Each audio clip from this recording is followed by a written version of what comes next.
ನಮಸ್ಕಾರ. ಸಮಸ್ತ ಚಿತ್ರಲೋಕ ವೀಕ್ಷಕರಿಗೆ ವಾರಣಾಸಿ ಯಾತ್ರೆಗೆ ಆತ್ಮೀಯವಾದಂತಹ ಸ್ವಾಗತ. ನಾವು ಜನಜಂಗುಳಿಯನ್ನು ನೋಡ್ತಾ ಇದ್ದೀವಿ. ಎಷ್ಟು ಜನಸ್ತೋಮ ಸಾಗರ. ಈಗ ಪ್ರಯಾಗರಾಜದಲ್ಲಿ 144 ವರ್ಷದ ನಂತರ ಬರ್ತಕ್ಕಂತಹ ಮಹಾಕುಂಭ.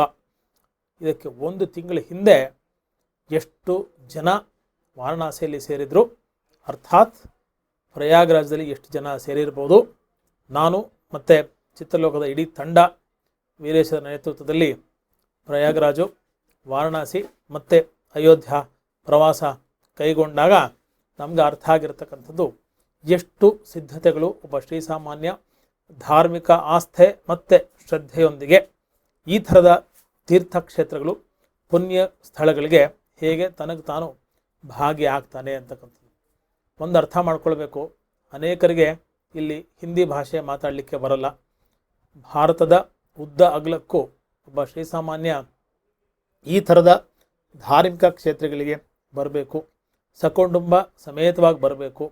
ಸತ್ರೆ ವಾರಣಾಸಿಯಲ್ಲಿ ಸಾಯಬೇಕು, ಅಲ್ಲಿ ಮೋಕ್ಷ ಸಿಗುತ್ತೆ, ಭಗವಂತನಲ್ಲಿ ಹತ್ತಿರ ಆಗ್ತೀನಿ, ಗಂಗಾ ನದಿಯಲ್ಲಿ ತನಗೆ ತಾನು ತಲ್ಲೀನಾಗಬೇಕು ಅಂತಕ್ಕಂತಹ ಮಹದಾಸೆಯೊಂದಿಗೆ ಅನೇಕ ಸಂದರ್ಭಗಳಲ್ಲಿ ಸತ್ರೆ ಶಿವನ ಸಾನ್ನಿಧ್ಯದಲ್ಲಿ ಸಾಯಬೇಕು ಅಂತಕ್ಕಂತಹ ಒಂದು ಇಚ್ಛೆಯಿಂದ ಬರ್ತಾರೆ. ಅಲ್ಲಿ ಹೋಗಿ ನೋಡಿದಾಗ ವಿಶೇಷವಾಗಿ ಮಣಿಕರ್ಣಿಕಾ ಘಾಟ್ ನಮಗೇನಿಲ್ಲಿ ಸಮೀಪದಲ್ಲಿ ಕಾಣಿಸ್ತಾ ಇದೆ. ಅಂತಹ ಒಂದು ಕ್ಷಣ ಕಣ್ಮುಂದೆ ನಮಗೆ ಬಂದಾಗ ಬದುಕು ಇಷ್ಟೇನಾ ಅಂತಕ್ಕಂಥದ್ದು ಸರ್ವೇ ಸಾಮಾನ್ಯವಾಗಿ ನಾವೆಲ್ಲರೂ ಯೋಚನೆ ಮಾಡ್ತಕ್ಕಂಥ ಒಂದು ಪರಿಸ್ಥಿತಿಗೆ ಬಂದ್ಬಿಡುತ್ತೆ.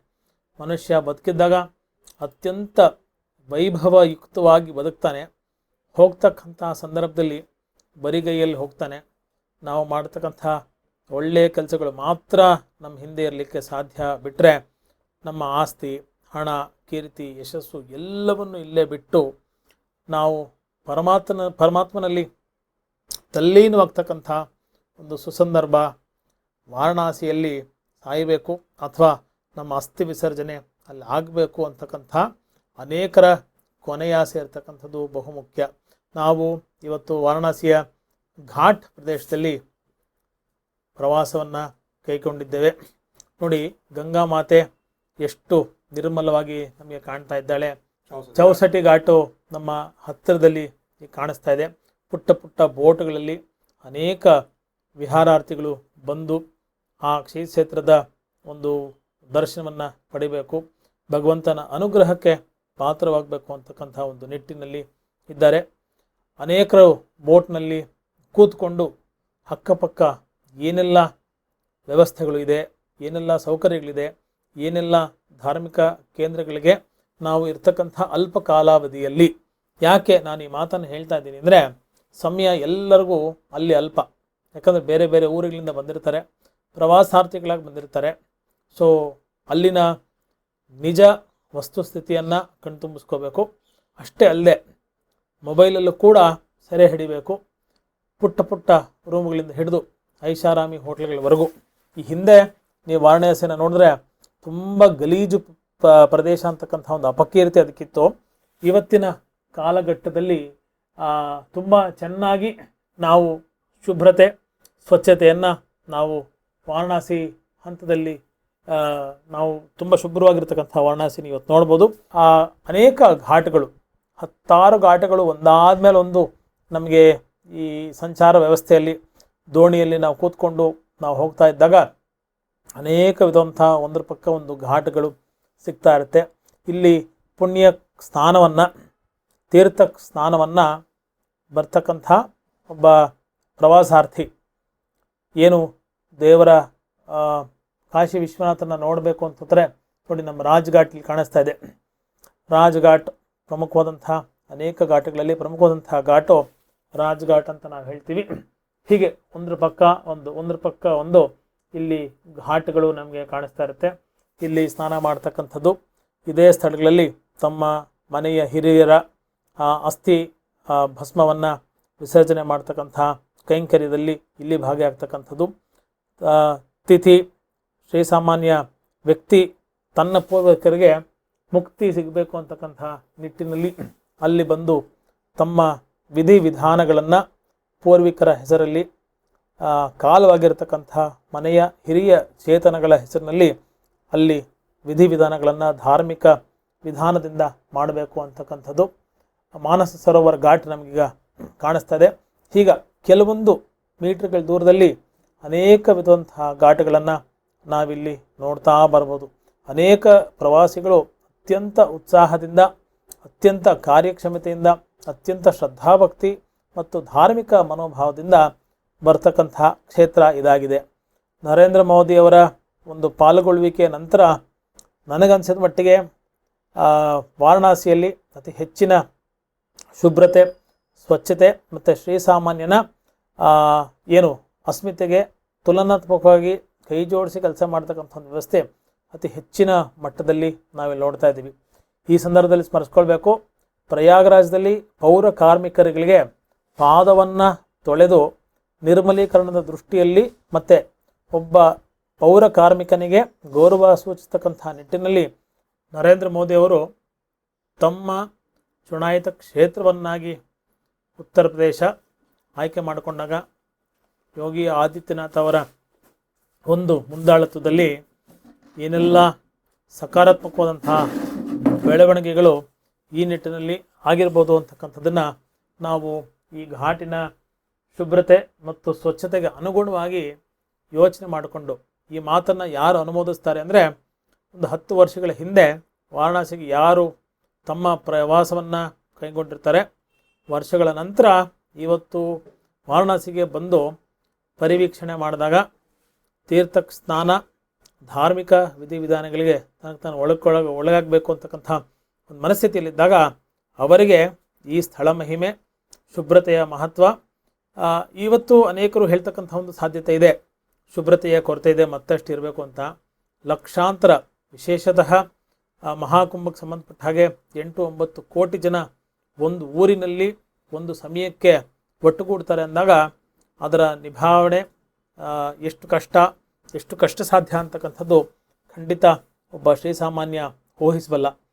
ಮನೆಯಲ್ಲಿ ಒಂದು ಮದುವೆ ಮನೆಗೆ ಒಂದು 100 ಜನ ಜಾಸ್ತಿ ಬಂದುಬಿಟ್ರೆ ಕೈಕಾಲು ಓಡೋದಿಲ್ಲ, ತಲೆ ಓಡೋದಿಲ್ಲ, ಊಟದ ವ್ಯವಸ್ಥೆ, ಅನೇಕ ಕಷ್ಟ ಕಾರ್ಪಣ್ಯಗಳು ಹೇಗೆ ಶ್ರೀಸಾಮಾನ್ಯನಿಗೆ ಎದುರಾಗುತ್ತೋ ಒಂದು ಕೌಟುಂಬಿಕ ಹಂತದಲ್ಲಿ, ಹಾಗೆ ಸಾರ್ವತ್ರಿಕ ಹಂತದಲ್ಲಿ ಧಾರ್ಮಿಕ ಹಿತದೃಷ್ಟಿಯಿಂದ, ಹಿತಾಸಕ್ತಿಯಿಂದ ಅನೇಕ ಶ್ರೀಸಾಮಾನ್ಯರು ಯಾವುದೇ ಮಾಹಿತಿ ಇಲ್ಲದೆ ಇಂತಹ ಧಾರ್ಮಿಕ ಮಹಾನಗರಿಗಳಿಗೆ ಮೇಲಿಂದ ಮೇಲೆ ತಮ್ಮ ಶ್ರದ್ಧಾ ಭಕ್ತಿಗಳನ್ನು ತೋರಿಸ್ತಕ್ಕಂಥ ದೃಷ್ಟಿಕೋನದಲ್ಲಿ ಬಂದಾಗ ಎಷ್ಟು ಕಷ್ಟ ಆಗ್ಬೋದು ಅಂತ ಯೋಚನೆ ಮಾಡಬೇಕು. ನೋಡಿ, ಪಾರ್ಥಿವ ಶರೀರಗಳು ಇಲ್ಲಿ ಬರ್ತಾ ಇದೆ. ಹರಿಶ್ಚಂದ್ರ ಘಾಟ್ ನಮಗೆ ಇಲ್ಲಿ ಕಾಣಿಸ್ತಾ ಇದೆ. ಎಲ್ಲರಿಗೂ ಗೊತ್ತಿದೆ ಹರಿಶ್ಚಂದ್ರ ಘಾಟಿನ ಮಹಿಮೆ ಏನು, ಐತಿಹ್ಯ ಏನು ಅಂತ ನಮ್ಮೆಲ್ಲರಿಗೂ ಗೊತ್ತಿದೆ. ಸತ್ಯಕ್ಕಾಗಿ ನಿಂತ ಹರಿಶ್ಚಂದ್ರ, ಅವನ ಹೆಸರಿನಲ್ಲಿ ಇರತಕ್ಕಂಥ ಹರಿಶ್ಚಂದ್ರ ಘಾಟು, ಎಷ್ಟೆಲ್ಲ ಕಷ್ಟಪಟ್ಟ ಸ್ಮಶಾನವಾಸಿ, ಅದಕ್ಕೆ ಕಾವಲುಗಾರನಾಗಿದ್ದ ಹರಿಶ್ಚಂದ್ರ ಒಬ್ಬ ರಾಜ ಆಗಿದ್ದರು ತನ್ನ ಕಡೆ ಕಾಲದಲ್ಲಿ ಅಂತಕ್ಕಂಥದ್ದು. ಅಂತಹ ಕ್ಷೇತ್ರದಲ್ಲಿ, ಅಂತಹ ಸ್ಥಳದಲ್ಲಿ ಒಬ್ಬ ಮನುಷ್ಯ ಮೃತಪಟ್ಟಾಗ ತನ್ನ ಪಾರ್ಥಿವ ದೇಹವನ್ನು ಅಲ್ಲಿ ಬೆಂಕಿಗೆ ದಹಿಸಿ ಅಥವಾ ಬೇರೆ ರೀತಿಯಲ್ಲಿ ಅಂತ್ಯ ಸಂಸ್ಕಾರಕ್ಕೆ ಆ ಜಾಗವನ್ನು ಆಯ್ಕೆ ಮಾಡಿಕೊಳ್ತಾರೆ ಅಂದರೆ ಕ್ಷೇತ್ರ ಮಹಿಮೆ, ತೀರ್ಥ ಮಹಿಮೆ, ಭಗವಂತನ ಮೇಲಿರ್ತಕ್ಕಂತಹ ನಂಬಿಕೆ ಎಷ್ಟು ಅಚಲವಾಗಿದೆ ಅಂತಕ್ಕಂಥದ್ದು. ಮತ್ತು ಪ್ರಮುಖವಾದಂಥ ಇನ್ನೊಂದು ಅಂಶ, ಅಂತಹ ದೊಡ್ಡ ಗಂಗೆ ಇಷ್ಟೆಲ್ಲ ಬೇರೆ ಬೇರೆ ಮಣಿಕರ್ಣಿಕಾ ಘಾಟ್ ನಮಗೆ ಕಾಣಿಸ್ತಾ ಇದೆ ಕಣ್ಮುಂದೆ ಬರ್ತಕ್ಕಂಥದ್ದು. ಈಗ ಮಣಿಕರ್ಣಿಕಾ ಘಾಟು, ಇಲ್ಲೂ ಕೂಡ ಅನೇಕ ವಿಧವಂತಹ ಅಂತಿಮ ಸಂಸ್ಕಾರಕ್ಕಾಗಿ ದೇಹಗಳನ್ನು ತಂದು ಇಲ್ಲಿ ಸುಡ್ತಕ್ಕಂಥ ಒಂದು ವ್ಯವಸ್ಥೆಯನ್ನು ಸುದೀರ್ಘವಾಗಿ ಕಾಲಕ್ಕೆ ಅನುಗುಣವಾಗಿ ಮಾಡ್ತಾ ಇರ್ತಾರೆ. ಕೋವಿಡ್ ಸಂದರ್ಭದಲ್ಲಿ ಅನೇಕ ನೂರಾರು ಸಾವಿರಾರು ಶವಗಳನ್ನು ಈ ಒಂದು ಭಾಗದಲ್ಲಿ ದಹಿಸಿ ತದನಂತರ ಅದರ ಭಸ್ಮವನ್ನು ನೀರಿಗೆ ಬಿಟ್ಟಿರ್ತಕ್ಕಂಥ ಇತಿಹಾಸವನ್ನು ನಾವೆಲ್ಲರೂ ತಿಳ್ಕೊಂಡಿದ್ದೇವೆ. ಸೊ ಹೀಗಾಗಿ ಪ್ರತಿಯೊಂದು ಹಂತದಲ್ಲೂ ಕೂಡ ನಾವು ಈ ತೀರ್ಥ ಕ್ಷೇತ್ರಗಳಿಗೆ ನಾವು ಹೋದಾಗ ತೀರ್ಥಕ್ಷೇತ್ರ ನಮಗೆ ಎಷ್ಟು ಸಮಾಧಾನ, ಸಂತೃಪ್ತಿ ಅಥವಾ ಮನೋಲ್ಲಾಸವನ್ನು ಕೊಡುತ್ತೆ ಅಂತಕ್ಕಂಥದ್ದು ಒಂದು ಭಾಗ. ಆದರೆ ನಾವು ಅಲ್ಲಿ ಹೋದಾಗ ನಮ್ಮಿಂದ ಆದಷ್ಟು ಎಳ್ಳಷ್ಟು ಸಾರ್ಥಕತೆಯನ್ನು, ಒಳ್ಳೆತನವನ್ನು, ಶುಭ್ರತೆಯನ್ನು, ವಿವಿಧತೆಯಲ್ಲಿ ಏಕತೆ ಅಂತಕ್ಕಂಥ ಮಾತನ್ನು ಹೇಳ್ತಾ ಬರ್ತೀವಿ. ಅನೇಕ ಸಂದರ್ಭದಲ್ಲಿ ಬೇರೆ ಬೇರೆ ಭಾಷೆ, ಬೇರೆ ಬೇರೆ ಆಹಾರ ಪದ್ಧತಿ, ಬೇರೆ ಬೇರೆ ಪ್ರಾಂತ್ಯಗಳು. ಆದರೆ ಈ ಥರ ತೀರ್ಥಕ್ಷೇತ್ರಗಳಲ್ಲಿ ನಾವೆಲ್ಲ ಒಂದು, ನಾವೆಲ್ಲ ಬಂದು, ನಾ ನಿನಗೆ ನೀ ನನಗೆ ಅಂತಕ್ಕಂಥ ಒಂದು ಸಂಕಲ್ಪ ಅಲ್ಲಿ ನಮ್ಮನ್ನು ಆ ಅಲ್ಪ ಕಾಲ 2, 3, 10, 15 ದಿನಗಳ ಕಾಲ ನಾವೇನು ಪ್ರವಾಸಿಗಳಲ್ಲಿ ಹೋಗಿ ನಮ್ಮ ಜೀವನದ ಅತ್ಯಮೂಲ್ಯವಾದಂತಹ ಸಾರ್ಥಕ ಸ್ಮರಣೀಯ ಸುಮಧುರ ಕ್ಷಣಗಳನ್ನು ಬದುಕಬೇಕು ಅಂತಕ್ಕಂಥ, ಸವಿಸಬೇಕು ಅಂತಕ್ಕಂಥ, ನೆನಪಿಸ್ಕೊಳ್ಬೇಕು ಸದಾಕಾಲ ಅಂತಕ್ಕಂಥ ಒಂದು ಅಭಿಲಾಷೆ ಮನೋಕಾಮನೆಗಳೆಲ್ಲ ನಾವೇನು ಹೋಗ್ತೀವಿ ಅಲ್ಲಿ ಅದನ್ನು ಸಾರ್ಥಕಗೊಳಿಸಬೇಕು ಅಂದಾಗ ಇದು ಬಹುಶಃ ಭಾರತ ದೇಶದಲ್ಲಿ ಮಾತ್ರ ಸಾಧ್ಯ.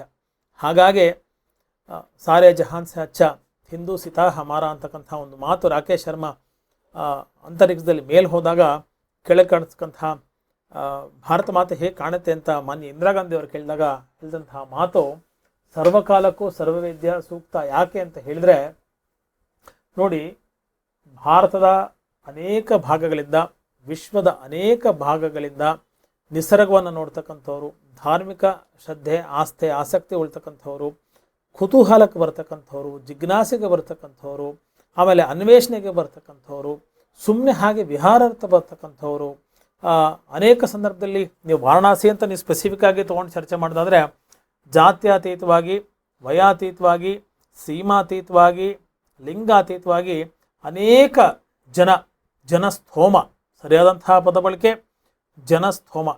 ಜನಸ್ಥೋಮ ಬಂದು ಇಲ್ಲಿ ಭಗವಂತನ ಕೃಪೆಗೆ ಪಾತ್ರರಾಗಬೇಕು ಅಂತಕ್ಕಂಥ ನಿಟ್ಟಿನಲ್ಲಿ ಅನೇಕ ಅಸಂಘಟಿತ ಶ್ರೀಸಾಮಾನ್ಯರ ಜೊತೆಗೆ ತಮಗೆ ತಾವು ಬಾಂಧವ್ಯದ ಬೆಸುಗೆಯನ್ನು ಮಾಡಿಕೊಂಡು ತೀರ್ಥ ಕ್ಷೇತ್ರದ ಪರಿವೀಕ್ಷಣೆಯನ್ನು ಮಾಡಿ ಭಗವಂತನ ಕೃಪೆಗೆ ಪಾತ್ರರಾಗಿ ಗಂಗೆಯಲ್ಲಿ ಮಿಂದೆದ್ದು ತನ್ನ ಮನೋ ಮತ್ತು ಶಾರೀರಿಕ ಪಾಪಗಳಿಂದ ಸಂಪೂರ್ಣ ದೂರ ಆಗಿ ನಿರ್ಮಲವಾಗಿ ನಿಷ್ಕಲ್ಮಶವಾಗಿ ತಮ್ಮ ಗೂಡಿಗೆ ಮರಳ್ತಕ್ಕಂಥ ವ್ಯವಸ್ಥೆಯನ್ನು ಅನೇಕ ಸಂದರ್ಭದಲ್ಲಿ ನೋಡ್ತೇವೆ. ಇನ್ನೂ ಅನೇಕ ಬಾರಿ ವಯೋವೃದ್ಧರು ತಮ್ಮ ಬದುಕಿನ ಸಂಧ್ಯಾಕಾಲವನ್ನು ಇನ್ನೇನು ವಯಸ್ಸು ಮುಗೀತಪ್ಪ, ಕೊನೆಯ ದಿನಗಳು ಎಣಿಸ್ತಾ ಇದ್ದೀನಿ ಅಂತಕ್ಕಂಥದ್ದು ಯಾವುದೇ ಉತ್ಪ್ರೇಕ್ಷೆ ಇಲ್ಲ. ಇಂತಹ ತೀರ್ಥಕ್ಷೇತ್ರದಲ್ಲಿ ನಾನು ಹೋಗಿ ಅಲ್ಲಿದ್ದು ಭಗವಂತನ ಪಾದದ ಅಡಿಯಲ್ಲಿ ನನ್ನ ಕೊನೆ ಉಸಿರನ್ನು ಎಳೆದು ನನ್ನ ಜೀವನದ ಸಾರ್ಥಕ್ಯವನ್ನು ಪಡಿಬೇಕು ಅಂತಕ್ಕಂಥ ಒಂದು ಚಿಂತನೆಗಳಿಂದ ನಾವು ಭಾರತದ ಜಗತ್ತಿನ ಅನೇಕ ಭಾಗಗಳಿಂದ ತಮ್ಮ ಜೀವನದ ಕೊನೆಯ ಭಾಗಗಳಲ್ಲಿ ಅಲ್ಲಿ ಬಂದಿರಬೇಕು ಅಂತಕ್ಕಂಥ ವ್ಯವಸ್ಥೆಯನ್ನು ಮನೋಸಿದ್ಧತೆಗಳನ್ನ ಮಾಡಿಕೊಂಡು ತಮ್ಮ ಕೊನೆ ಉಸಿರನ್ನು ಅಲ್ಲಿ ಎಳಿತಕ್ಕಂಥ ಒಂದು ಪರಿಸ್ಥಿತಿಗಳನ್ನು ಅನೇಕ ಸಂದರ್ಭಗಳಲ್ಲಿ ನಮ್ಮ ಕಣ್ಣು ಮುಂದೆ ಬರುತ್ತೆ. ಜನಸ್ಥೋಮವನ್ನು ನಾವು ನೋಡ್ತಾ ಇದ್ದೀವಿ. ಸಹಸ್ರಾರು ಜನ ದಂಡೆಯ ಮೇಲೆ, ದೋಣಿಗಳ ಮೇಲೆ ಕೂತ್ಕೊಂಡು ತುಂಬ ಜಿಜ್ಞಾಸೆಯಿಂದ, ತುಂಬ ಸಂತೃಪ್ತಿಯಿಂದ, ತುಂಬ ಕುತೂಹಲ ಮನೋಭಾವದಿಂದ ನೋಡ್ತಾ ಇದ್ದೀವಿ. ನೀವು ಕೆಳಗೆ ನೋಡಿದ್ರೆ ಮಾತೆ ಗಂಗೆ ಪ್ರಜ್ವಲಿಸ್ತಾ ಇದ್ದಾಳೆ, ಉಕ್ಕಿ ಹರಿತಾ ಇದ್ದಾಳೆ. ತನ್ನ ಶಾಂತತೆಯನ್ನು, ತನ್ನ ಶಕ್ತಿಯನ್ನು ಕೂಡ ತೋರಿಸ್ತಕ್ಕಂಥ ಒಂದು ವಿಶೇಷ ಕಾಲಘಟ್ಟ ವಾರಣಾಸಿಯಲ್ಲಿ ನಮಗೆ ಈ ಸಂದರ್ಭದಲ್ಲಿ ತುಂಬ ಸ್ಪಷ್ಟವಾಗಿ ಕಾಣ್ತಾ ಇದೆ. ಒಂದು ಧಾರ್ಮಿಕ ಸ್ಥಳವನ್ನು ನಾವು ಉದ್ಧರಿಸಬೇಕು ಅಂದರೆ ಫಸ್ಟ್ ಕಾಪಾಡಿಕೊಳ್ಬೇಕು ಅಂದಾಗ ಅಲ್ಲಿ ಪ್ರವಾಸಿಗಳ ಅಸ್ಮಿತೆ ಬಹು ಮುಖ್ಯವಾದಂಥ ಒಂದು ಪಾತ್ರವನ್ನು ವಹಿಸುತ್ತೆ. ಶಾರೀರಿಕ ವೈಕಲ್ಯಗಳನ್ನು, ವಯೋವೃದ್ಧರು, ಅಂಗವಿಕಲರು, ವಿಶೇಷ ಚೇತನರು, ವಿಕಲಚೇತನರು ನಾವು ನೋಡ್ತಾ ಇದ್ದೀವಿ ಚಿತ್ರದಲ್ಲಿ. ಅವರೆಲ್ಲರೂ ಅಂದರೆ ಭರತ ಮಾತೆ ನೋಡಿ ಎಲ್ಲರಿಗೂ ಆಶ್ರಯವನ್ನು ಕೊಡ್ತಕ್ಕಂಥ ಧರ್ಮ ಅಂದರೆ ಏನು? ಧರ್ಮ ಅಂದರೆ ನಾನು ಚೆನ್ನಾಗಿರೋದಲ್ಲ, ನಾವು ಚೆನ್ನಾಗಿರ್ತೀವಿ. ನಾನು ಅರ್ಥಾತ್ ನಾವು ಸಂಕುಚಿತ ಮನೋಭಾವವನ್ನು ಬಿಟ್ಟು ನಾವೆಲ್ಲರೂ ಚೆನ್ನಾಗಿರ್ತೀವಿ ಅಂತ ಯೋಚನೆ ಮಾಡಿದಾಗ ನೋಡಿ ಯಾವುದೇ ಆರ್ಥಿಕ ಭೇದ ಇಲ್ಲ. ಸಾಧುಗಳು ತಮ್ಮ ಪೂರ್ತಿಗೆ ತಾವು ಕೂತ್ಕೊಂಡು ತಮ್ಮ ಕೆಲಸವನ್ನು ಮಾಡ್ತಾ ಬರ್ತಿದ್ದಾರೆ. ಅನೇಕರು ಮಾತಾಡ್ತಾರೆ, ಅನೇಕರು ಮಾತಾಡಲ್ಲ, ಅನೇಕರಿಗೆ ಭಾಷೆ ಅರ್ಥ ಆಗೋಲ್ಲ. ಆದರೂ ಕೂಡ ಸ್ಪಷ್ಟ ಸಂದೇಶ ವಾರಣಾಸಿಯ ಪ್ರವಾಸದಲ್ಲಿ ಒಬ್ಬ ಶ್ರೀಸಾಮಾನ್ಯಗೆ ಅರ್ಥ ಮಾಡ್ತಕ್ಕಂಥದ್ದು ದುಡ್ಡು ಇಲ್ಲದೇ ಇರೋನು ಅಲ್ಲಿ ಊಟವನ್ನು ಮಾಡಿ ಜೀವನವನ್ನು ಸಾಗಿಸ್ಬೋದು. ಕೋಟ್ಯಾಂತರ ರೂಪಾಯಿ ಇರೋನು ಕೂಡ ಜೀವನದಲ್ಲಿ ಸಂಪಾದನೆ ಮಾಡೋನು ಅಲ್ಲಿ ಹೋಗಿ ತನ್ನ ಜೀವನವನ್ನು ಸಾಧಿಸ್ಬೋದು. ಬಹುಮುಖ್ಯವಾಗಿ ಅಲ್ಲಿ ಬೇಕಾಗಿರ್ತಕ್ಕಂಥದ್ದು ಶ್ರದ್ಧೆ, ಭಕ್ತಿ, ಆಸಕ್ತಿ. ಪ್ರವಾಸವನ್ನು ನೋಡಬೇಕು ಅಂತ ಅಲ್ಲಿ ಬಂದ ಮೇಲೆ ಅನೇಕ ಅಕ್ಕಪಕ್ಕ ದೇವಸ್ಥಾನಗಳು, ಅಕ್ಕಪಕ್ಕ ಊರಿನ ಪ್ರವಾಸಗಳ ಪಟ್ಟಿ ಮಾಡ್ಕೊಂಡು ಬರೋದ್ರಿಂದ ಪ್ರವಾಸಿಗರು ಬರ್ತಾರೆ. ಬಂದು ಎಲ್ಲ ಶ್ರೀ ಕ್ಷೇತ್ರ ದರ್ಶನವನ್ನು ತ್ವರಿತವಾಗಿ ಮಾಡಿ ತದನಂತರ ಸಾಯಂಕಾಲ ಬಂತು ಅಂದ ತಕ್ಷಣ ಗಂಗಾ ಆರತಿ ಬಹುಮುಖ್ಯವಾದಂತಹ ಘಟ್ಟ. ಪ್ರತಿನಿತ್ಯ ಸಂಜೆ ಸಂಧ್ಯಾಕಾಲದಲ್ಲಿ ಸೂರ್ಯ ಮುಳುಗ್ತಕ್ಕಂತಹ ವಿಶೇಷ ಸಂದರ್ಭದಲ್ಲಿ ಗಂಗೆಗೆ ವಿಶೇಷವಾದಂತಹ ಆರತಿಯನ್ನು ಪ್ರಮುಖವಾದಂತಹ ಘಾಟ್ಗಳಲ್ಲಿ ಮಾಡ್ತಕ್ಕಂಥದ್ದು ನಾವು ನೋಡ್ತಾ ಬರ್ತೀವಿ.